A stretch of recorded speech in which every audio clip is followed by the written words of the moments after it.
এবার ফজরের সালাতের সময় হয়ে গেল, আজান হচ্ছে, আজানের জবাব দিব, দিয়ে ব্যাস হেঁটে হেঁটে মসজিদ, প্রত্যেক পদক্ষেপ হেঁটে যাব আর দোয়া করব।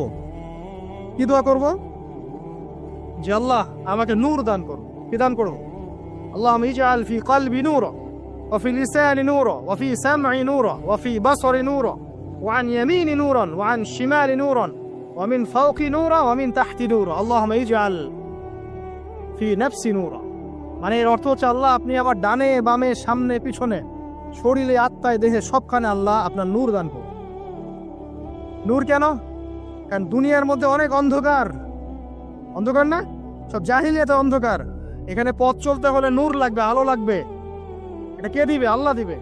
কবর বড় অন্ধকার, ওখানে থাকতে হলে ভালোভাবে কি লাগবে? আলো লাগবে। হাসরের মাঠ অন্ধকার, ওখানে ভালোভাবে থাকতে হলে কি লাগবে? আলো লাগবে।